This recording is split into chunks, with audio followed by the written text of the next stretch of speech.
I've put together a progression in grammar and punctuation PowerPoint which shows progression in learning from year 1 to year 6 all around a simple sentence, the man fell. And it shows how this sentence changes in each year group to be an improved version. And it's all about interesting the reader, hooking the reader in, painting that picture, creating a mood for the reader. And it's so important to link that grammar and punctuation to the composition, to the effect that it has on the reader. So we're starting with year 1. These can be looked at as individual year groups, or you can look at your group and the year groups before to look at prior learning for your children. It's also very useful for teachers to look at the whole PowerPoint and see how grammar and punctuation changes and is built on year. So year 1, we've got the simple sentence, the man fell. We've got who is in the sentence, what they're doing, and we've got the finger spaces. We've also got a capital letter at the beginning of the sentence and a full stop at the end. Then the next bit of new learning for children in year 1 is about joining 2 simple sentences together to create a compound sentence using the joining word and. So I've illustrated that by showing 2 sentences first, the man fell and he hurt his knee, and then joining those together with that joining word and. The man fell and he hurt his knee. And then we've got the question mark and the exclamation mark, turning the statement into a question. How did the man fall? Putting a question mark at the end, and then putting an exclamation mark at the end to really tell the reader what has happened. The man fell. So you see, you've got the examples with the criteria underneath. Then coming to year 2, starting off with the same sentence again, but making an expanded noun phrase, creating an expanded noun phrase at the beginning. The clumsy man fell and he hurt his knee.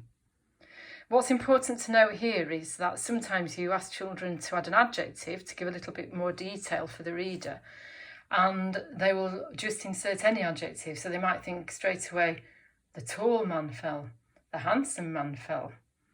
But it's so important right from the word go to teach children that adjectives are about adding some information that tells the reader something they don't know, but also that it is still in the context of the whole sentence.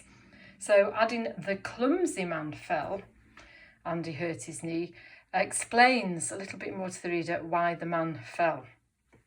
Then, of course, we've got all the other different types of conjunctions for year 2, and this explains how you would use them in a sentence, why you would use them, how it changes the meaning of the sentence.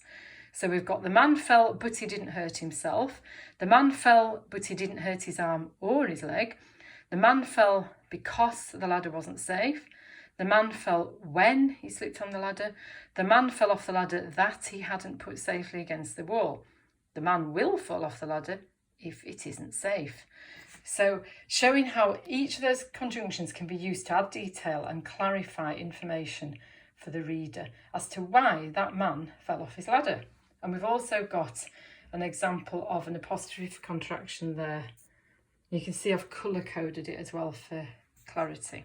You can use these slides for the children, with the children as well, so that you can help, it will support their learning, but also it might be a nice grammar exercise to give them a simple sentence and ask them to extend it in a similar way.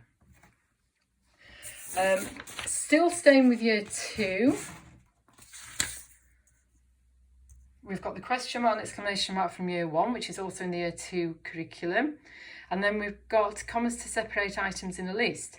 The man hurt his head, his arm, his knee and his ankle when he fell off his ladder. And then you've got the apostrophe to mark singular possession. The man's knee hurt when he fell off the ladder. So that's year 2. Coming on to year 3,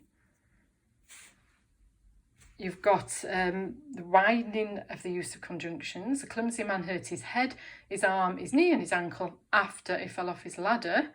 So you've got the commas in the list there and the use of the conjunction after. And then another conjunction, whilst. The man fell off his ladder whilst he was cleaning windows. And then saying it with that same context, using a precise noun. I think by the time we get to year 3, they can learn that improving the sentence isn't necessarily about shoving more in, it's about changing it. So changing man, the noun, to window cleaner sets the context even better, doesn't it, for the reader, so that you know why the man was on the ladder in the first place. Later, you got an adverb for time there as well. The window cleaner fell off his ladder because it wasn't safe. And again, you've got your apostrophe for contraction and the conjunction because. You don't need to worry about a comma after a fronted adverbial there, because that is in the year 4 curriculum. If children happen to put them in, fine, but you don't have to teach them. Then staying with year 3, we've got the preposition phrase. The window cleaner fell onto the ground when his ladder broke. You can see how each time it changes, you can see how adding a little bit more detail for the reader really improves the sentence construction. So it's not just about shoving this grammar in for the sake of it. During the morning, the window cleaner fell off his wobbly ladder. So you've got your preposition for time from year 3. And then, of course, adding some speech. Just the speech marks. Help!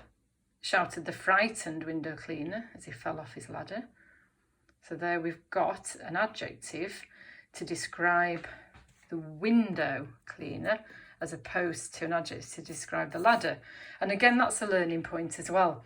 You don't need 2 adjectives in one sentence or 1 adjective in front of every single noun. You know, just putting 1 in the right place is much more effective than too many.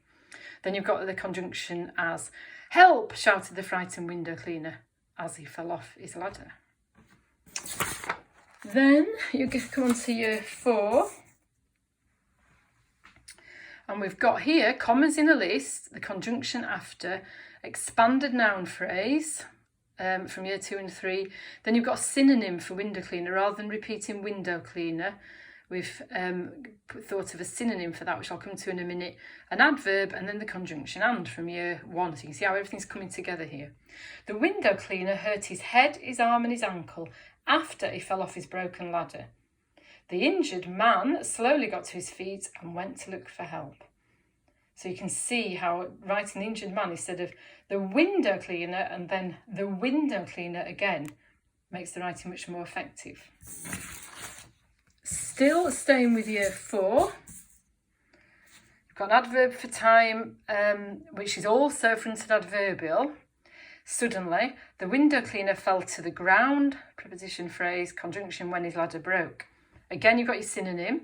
The injured man slowly got to his feet and went to look for help. And then that changes to, got another fronted adverbial. Later that day, the window cleaner fell to the ground when his ladder broke. A little bit of dialogue.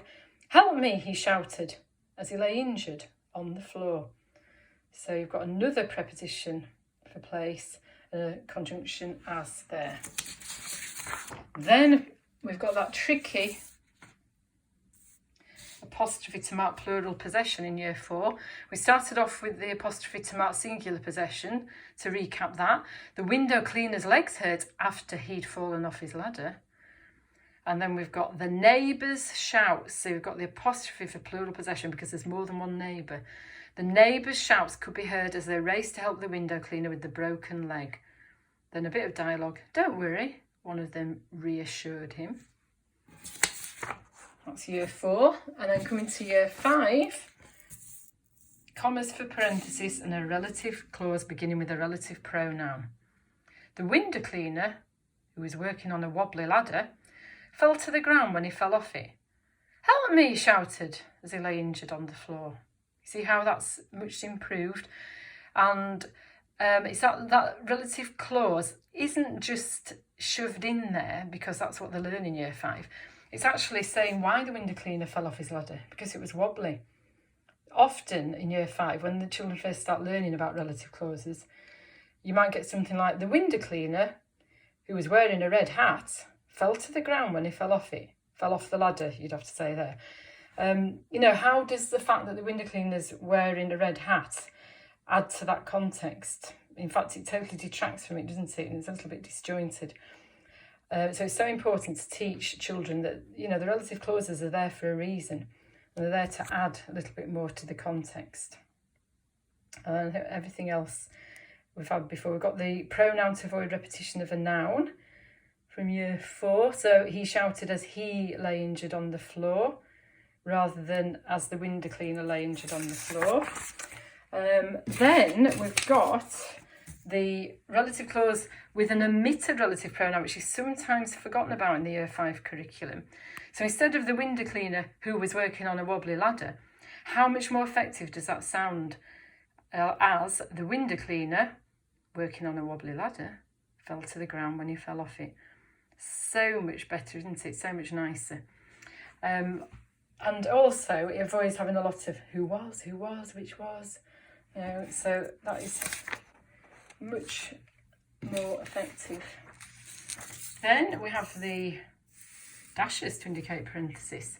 Later that week, when he had recovered from his injuries, the window cleaner repaired his ladder before he set off for work. It's got nice use of before there.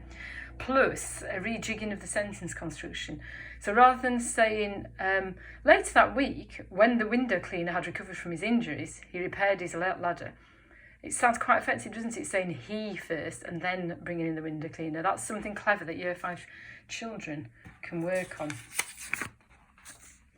Then you've got your brackets. Later that week, when he'd recovered from his injuries, the window cleaner repaired his broken ladder before he set off for work.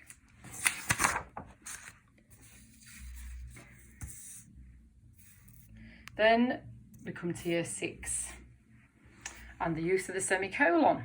When he'd repaired his ladder, the window cleaner set off for work. He was relieved to be cleaning windows again, with an exclamation mark at the end. And you've got your modal verb to indicate a degree of possibility here as well. The window cleaner would not fall again, he had repaired his ladder. So you see, it's about, when you get to year 5 and 6, taking out as much as putting in, making the sentence construction succinct, but still comprehensible. Then, still sticking with year 6, you've got the hyphen to avoid ambiguity. When he'd repaired his ladder, the window cleaner set off for work. Dash for singular parenthesis. He was relieved that his window cleaning days were not over. And then the use of the subjunctive. The window cleaner stated that if he were to fall again, it would be very bad luck. You've got your modal verb there as well. And then, finally, we've got in year 6 some dialogue to move the action on in the form of a command. Help me! The neighbours' shouts could be heard as they raced to help the window cleaner with the broken leg. You've got your noun expanded with the preposition phrase there. So hopefully that does illustrate quite succinctly the progression from year 1 to year 6 in grammar and punctuation. There's a link underneath this PowerPoint to the PowerPoint itself if you'd like to use it as part of training.